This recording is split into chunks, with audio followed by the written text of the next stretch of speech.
தர்மம் தன்னை சூதுகவும் மீண்டும் தர்மமே வெல்லும். இந்த உலகில் அராஜக மனிதர்கள், கொள்ளையர்கள், ஏமாற்று பேர்வழிகள் என மோசடிக்காரர்கள் குறித்து தினசரி தீயின் தொடர் வெளிவரும் என்றதும் கயவர்களுக்கு பதற்றம். எங்கே தங்களது அராஜகம் உலகம் முழுவதும் தெரிந்துவிடுமோ என்கிற பதற்றம். எங்கே மக்கள் விழித்துக் கொள்வார்களோ அதனால் தாம் விழுந்து விடுவோமோ என்கிற அச்சம்.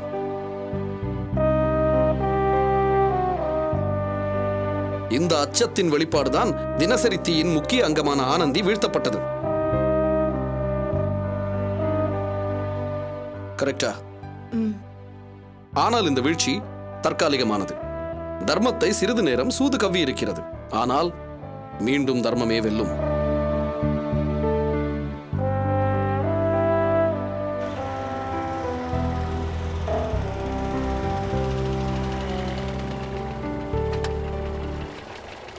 வாருங்கள் அம்மா, மெதுவாக வாருங்கள். மெதுவாக மெதுவாக மெதுவாக பார்த்து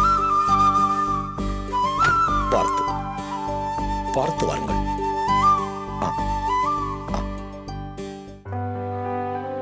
மக்கள் ஆவலுடன் எதிர்பார்த்த அந்த தொடர் ஏதோ இனி வராது என்று வீணர்கள் எண்ணி மகிழ்கிறார்கள்.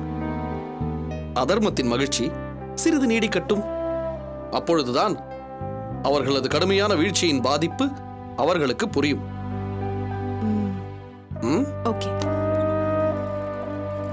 ஆசிரியர் ஆனந்தி மீதான கொலைவெறி தாக்குதலை போலீசார் ஏதோ விபத்து என்றதுடன் அதை ஏறத்தாழ உண்மையும் ஆக்கிவிட்டனர். இதனால் ஏதோ பொய் வென்று விட்டதாக மட்டும் மக்கள் நம்பிவிட வேண்டாம். ஆசிரியர் ஆனந்திக்கும் அவரது குடும்பத்தினருக்கும் இந்த தீயவர்கள் நன்கு உரமேற்றி இருக்கிறார்கள். தினசரி தீ இதுவரை நாட்டுத் தீயாகத்தான் இருந்தது. இனிமேல் தான் அது காட்டுத் தீயாக கொழுந்து விட்டெறிய போகிறது. அந்த கயவர்களுக்கு நாம் நன்றி சொல்லிக் கொள்வோம். ஆஹா, அற்புதம், மிக அற்புதம். ஹே தோழர், வாங்க. அருமையான காட்சி, அற்புதமான காட்சி. கார்த்திக், இதல்லவோ காதல், தோள் கொடுக்கும் காதல், லட்சியத்திற்கு கை கொடுக்கும் காதல். கார்த்திக், உங்களை இப்போது இப்படி பார்க்கும் போது எனக்கு எவ்வளவு பெருமையாக இருக்கிறது தெரியுமா? உட்காருங்க. அமருங்கள். ஆனந்தி, இந்த பொக்கைவாய் கிழவி யார் தெரிகிறதா? அம்மா. ஆம், இந்த இம்சையை பெற்ற கிழவி இவர்தான். இன்னமும் எனக்காக பெண் பார்த்துக் கொண்டிருக்கிறார் என்று சொன்னேனே, அதே பொக்கைவாய் கிழவி இவர்தான். அம்மா, இவர்தான் ஆனந்தி. வணக்கம்மா. வணக்கம்மா. இவர் கார்த்திக், நமது ஆனந்தியை திருமணம் செய்து கொள்ளப் போகிறவர். வணக்கம்மா. வணக்கம்ப்பா. எப்படிமா இருக்கீங்க? நல்லா இருக்கீங்களா? என்னப்பா இது? நாம இந்த பொண்ணை பார்க்க வந்தா இது நம்மள நல்லா விசாரிக்கிறது. நம்ம என்று சொல்லாதீர்கள், அவர்கள் உங்களைத்தான் நலன் விசாரிக்கிறார்கள். ஆனந்தி, உங்களுக்கு இந்த நிலை ஏற்பட்டது என்று சொன்னவுடன் உங்களை பார்க்க வேண்டும் என்று உடனே ஓடோடி வந்து விட்டார்கள். உங்களை மாதிரி உங்க அம்மாவுக்கு நல்ல மனசுன்னு சொல்லுங்க. நமக்கெல்லாம் நல்ல மனசுதாம்மா. பொம்பளை பிள்ளைன்னு கூட பார்க்காம உன்னை இந்த கதிக்கு ஆளாக்கி இருக்கானுங்களே, அவனுங்களுக்கு தான் கல்லு மனசு. அம்மா, அவர்களுக்கு எப்போதுமே தாங்கள் நினைத்தது நடந்தே ஆக வேண்டும். இதற்கு குறுக்கே நிற்பவர்களை விலை கொடுத்து வாங்க முயற்சிப்பார்கள். இல்லை என்றால் அதிகாரத்தை காட்டி மிரட்டி வைப்பார்கள். இந்த இரண்டுக்கும் அடிபணியாத எங்களை போன்றவர்களை ஒழித்து கட்ட நினைப்பார்கள். இதில் ஆண் பெண் என்கின்ற பேதமெல்லாம் அவர்களுக்கு கிடையாது. நியாயத்துக்காக உண்மையா போராடுறவங்கள யாராலையும் அழிக்க முடியாது. அதென்னமோ உண்மைதான் அம்மா. இதோ நமது ஆனந்தி தப்பித்து விட்டாரே. ஏயா, இந்த பொண்ணுக்கு இப்படி ஆயிடுச்சேன்னு பெத்தவங்க வயித்துல நெருப்ப கட்டிக்கிட்டு இருக்காங்க. உனக்கு சிரிப்பா இருக்கா? அம்மா, அவர் ஒன்னும் சொல்லாதீங்க. பரிதாபமாவும் இறுக்கமாவும் முகத்தை வச்சிருக்கிறத விட இப்படி பேசுறதுதான் எனக்கு பிடிச்சிருக்கு. ரொம்ப தைரியமான பொண்ணுமா நீ. நீ இப்படி இருக்கிறது எனக்கும் சந்தோஷம்தான். ஆனாலும் இனிமே வெளியே போகும்போது ஜாக்கிரதையா போயிட்டு வாமா. நான் எந்திரிச்சு திரும்ப நடமாட ஆரம்பிச்சதும் யார் யார் என்னை எதிரியா நினைச்சிட்டு இருக்காங்களோ அவங்க தான் ஜாக்கிரதையா இருக்கணும். அடி ஆத்தாடி, உன்னை பத்தி பாலகிருஷ்ணன் என்கிட்ட நிறைய சொல்லியிருக்கான். அப்பெல்லாம் அதிகமா சொல்றானோன்னு நினைப்பேன். நீ பேசுறதெல்லாம் பார்த்தா அவன் கம்மியா தான் சொல்லியிருக்கான் போல இருக்கு. என்ன தோழர், என்னை பத்தி அம்மா கிட்ட நிறைய சொல்லி வச்சிருக்கீங்க போல இருக்கே. நிறைய அல்ல, உண்மையை சொல்லி இருக்கிறேன். சரி, தேர்தல் வேலை எல்லாம் எப்படி போகுது? கவலைப்பட தேவையில்லை. களப்பணி வேலைகள் எல்லாம் சிறப்பாக நடைபெற்றுக் கொண்டிருக்கிறது. குறிப்பாக நமது தோழர்கள் எல்லாம் துரிதமாக பணியாற்றிக் கொண்டிருக்கிறார்கள். இந்த எலெக்ஷன்ல நான் ஓடி ஆடி வேலை செய்யணும்னு நினைச்சேன். இப்படி உட்கார வச்சுட்டாங்க. ஆனந்தி, நீங்கள் முதலில் உங்கள் உடம்பை கவனித்துக் கொள்ளுங்கள். அதை பற்றி நீங்கள் கவலைப்பட வேண்டாம், நாங்கள் கவனித்துக் கொள்கிறோம். நீங்க கவனிச்சுக்குவீங்க, அது எனக்கு தெரியும். இருந்தாலும் இப்படி ஒரு முக்கியமான நேரத்துல நான் இல்லாம போயிட்டேன்னு எனக்கு ரொம்ப கவலையா இருக்கு. அந்த கவலையை போக்கத்தான் நான் அவ்வப்போது வந்து எல்லா கருத்துக்களையும் உங்களிடம் பரிமாறிக்கொள்கிறேனே. Anandi, you need to understand one thing. You might be injured, but it's not going to pull you down. இந்த காயமோ இந்த வலியோ இது எதுவுமே உன்னோட செயல்பாடு வேகம் எதையும் குறைக்க போறதில்ல. I can assure you that. ஆஹா, அற்புதம். உங்கள் அருகிலேயே ஒரு செயல் புலி இருக்கும் போது ஆனந்தி, உங்களுக்கு எதுக்கு இந்த கவலை? ஆமா தோழர், இது வரைக்கும் ஒரு கார்ப்பரேட் கம்பெனில ஒர்க் பண்ணிட்டு இருந்த கார்த்திக் இப்போ ஒரு சமுதாய சிந்தனையாளரா மாறி இருக்காரு. அதுக்காக நம்ம எதிரிகளுக்கு தான் நன்றி சொல்லணும். ஆமாம், எதிரிகள் எப்போதுமே நமக்கு எதிர்ப்பாகவே செயல்படுவதில்லையே, நல்லவைகளையும் செய்து கொண்டுதான் இருக்கிறார்கள். தம்பி, இப்படி வாங்க. இத வர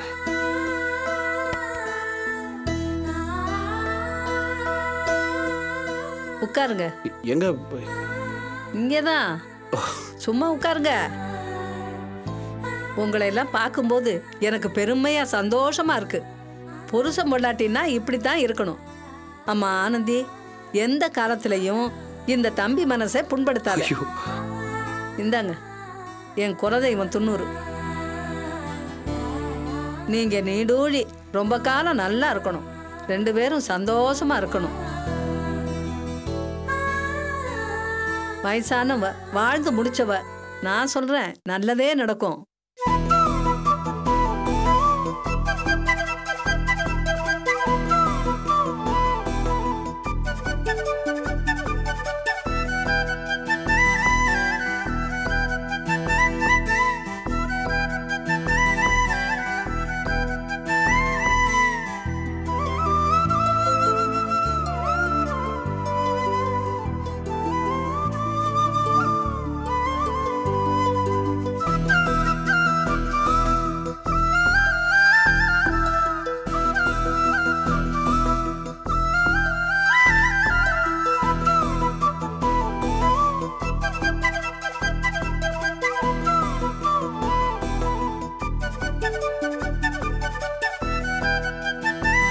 நீங்க 2 பேரும் தயாராயாச்சா? நாங்க ரெடி சார். என்ன பண்ணணும்னு சொல்லுங்க சார். நீங்க 2 பேரும் நேரா திருவனந்தபுரம் போறீங்க. இதோ அதுக்கான டிக்கெட். அங்க மிஸ்டர் சக்கரபாணின்னு ஒருத்தரை மீட் பண்ணோம். அவரு என்னுடைய நண்பரோட நண்பர். சரிங்க சார். இதுல அவரோட மொபைல் நம்பர், அட்ரஸ் எல்லாம் இருக்கு. இந்தா.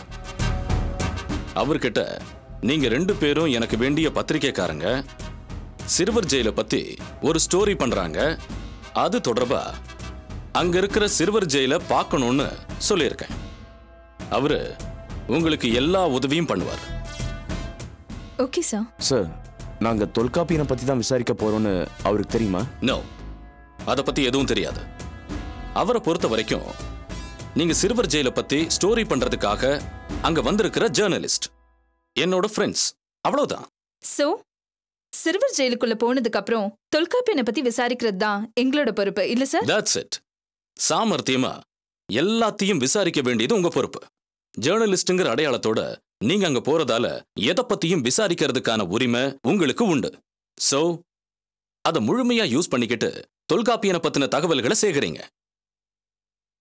தேவைப்பட்டா தொல்காப்பியன் உனக்கு உறவுன்னு கூட நீ சொல்லிக்கலாம். சார், கவலையே படாதீங்க. சித்ராவுக்கு பொய் சொல்ல சொல்லியா தரணும்? பின்னிடுவா சார். இத பார், லாஜிக்கலா சுவாரஸ்யமா அழகா பொய் சொல்றதுங்கிறது ஒரு கலை, தெரியுமா? அழகான பொண்ணு பொய் சொன்னா பொய் கூட அழகாயிடும். ஆஹா, பின்றீங்க சார்.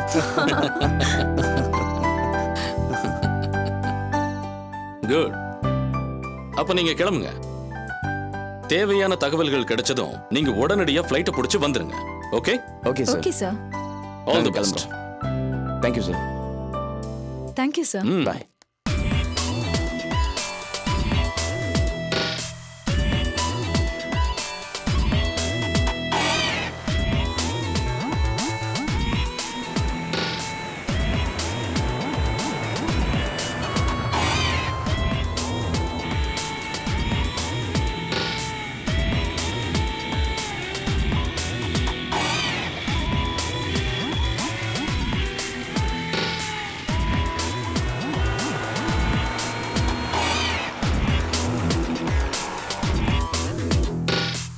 Excuse me sir. വരൂ ഉള്ളി വാങ്ങ.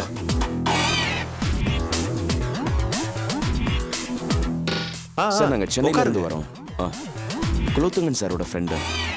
ஓ അങ്ങനെയോ? ஆமா. உங்க பேரு? என் பேரு விவேக், இவங்க பேர் சித்ரா. Hello sir. ஏதோ ஆர்டிக்கல் விஷயமா பார்க்க வர்றீங்கன்னு சொன்னாரு. உங்களுக்கு நான் என்ன செய்யணும்? சிறுவர் ஜெயில் எப்படி செயல்படுது, இங்க இருக்கிற சிறுவர்கள் எப்படி நடத்தப்படுறாங்க, தண்டனை காலத்துக்கு பிறகு அவங்களோட நிலைமை என்ன, இத பத்தின தகவல் எங்களுக்கு கொஞ்சம் வேணும். அதான் நாங்க உங்களை பார்க்க வந்தோம்.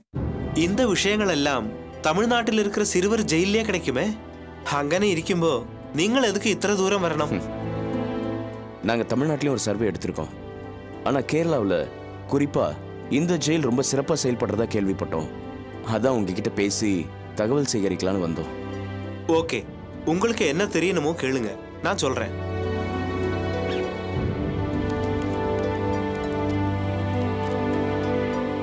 சார், முதல்ல இந்த ஜெயில்ல போதுமான வசதிகள் இருக்கான்னு தெரியணும்.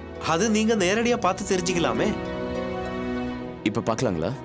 முதல்ல உங்க கேள்வியை முடிச்சுக்கங்க, அப்புறம் உள்ள போய் பார்க்கலாம். ஓகே.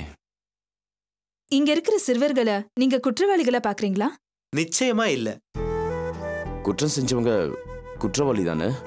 தான் என்ன செய்யறோம், அதனுடைய விளைவுகள் என்ன, இப்படி எதுவுமே தெரியாம தவறு செய்யற இவங்களை நாம குற்றவாளின்னு முத்திர குத்தி ஒதுக்கி வைக்க கூடாது.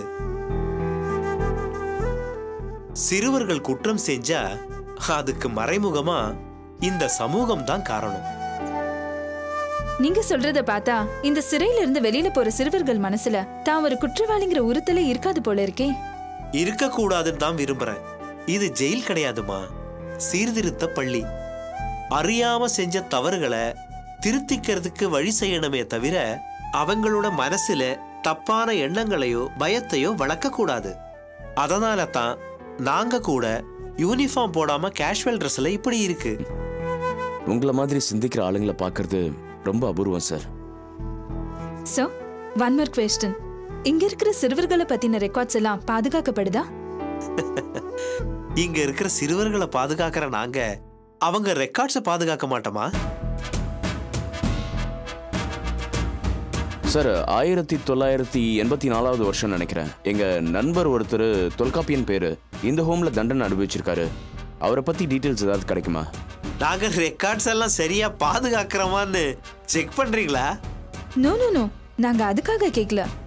உண்மையிலே அவர் என்னோட கசின், இவருக்கு ஃப்ரெண்டு, இங்க இருந்திருக்காரு. இப்ப அவர் எங்க இருக்காருன்னு தெரியல. ஆர்டிக்கலுக்காக இங்க வரணும்னு நினைக்கிறப்போ அப்படியே அவரை பத்தியும் விசாரிக்கலாம்னு தோணுச்சு. அவரோட ரெக்கார்ட்ஸை சுலபமா எடுத்து கொடுக்க முடியும். ஆனா நீங்க எதுக்காக அதை கேட்கறீங்கன்னு தெரிஞ்சுக்கலாமா? சார், தொல்காப்பியன் இந்த ஹோமுக்கு வந்த பிறகு அவரை பத்தின எந்த டீடைல்ஸுமே தெரியல சார். அவர் இப்ப எங்க இருக்காரு, என்ன ஆனாரு, எங்க போனாரு, எந்த டீடைல்ஸுமே இல்லை சார். அவரை மறுபடியும் பார்க்கணும்னு ஆவலா இருக்கு. ஆக்சுவலா அவர் எனக்கு மட்டும் ஃப்ரெண்ட் இல்லை சார், என் அண்ணனோட க்ளோஸ் ஃப்ரெண்ட் வேற. அதனால தான் கேட்குறோம்.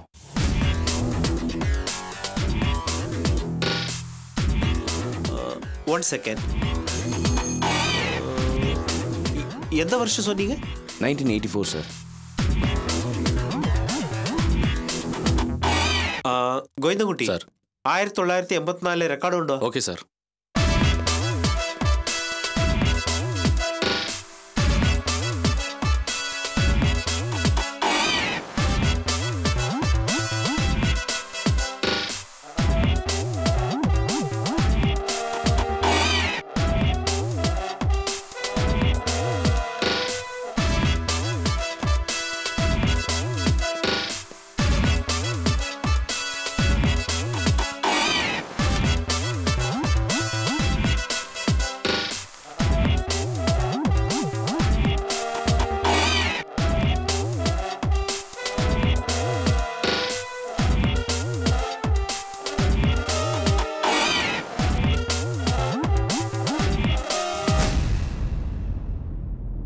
இவர்தான் நீங்கள் தேடுற தொல்காப்பியன்.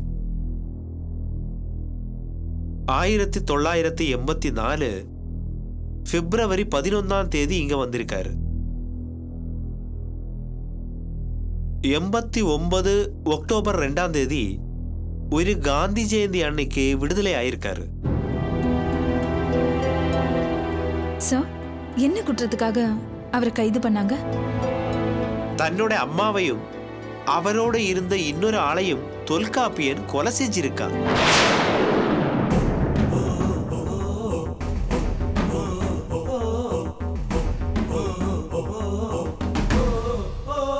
அந்த இன்னொரு ஆளை அந்த அம்மாவுடைய கள்ளக்காதலன்னு எல்லாரும் சொல்றாங்க.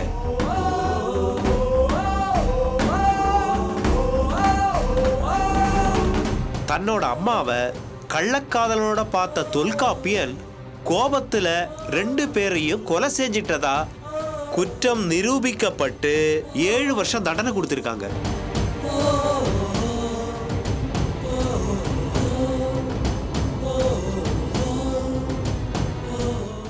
சார், 7 வருஷம் தண்டனைன்னு சொன்னீங்க. ஆனா 5 வருஷத்திலேயே ரிலீஸ் பண்ணிருக்காங்க. எப்படி சார்?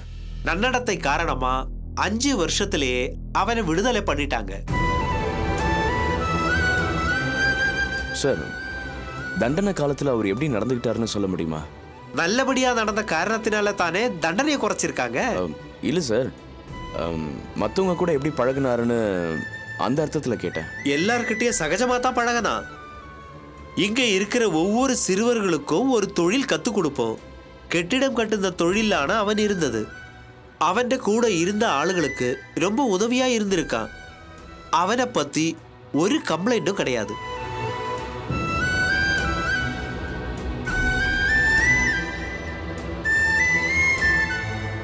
சார், அவரோட பெஸ்ட் ஃப்ரெண்டுன்னு யாராவது இருந்தாங்களா? அப்படி தனிப்பட்ட முறையில யார்கிட்டயும் நெருங்கி பழகல. அது மட்டும் இல்ல, தன்னை பத்திய விவரங்களை அவன் யார்கிட்டயும் சொன்னதும் கிடையாது.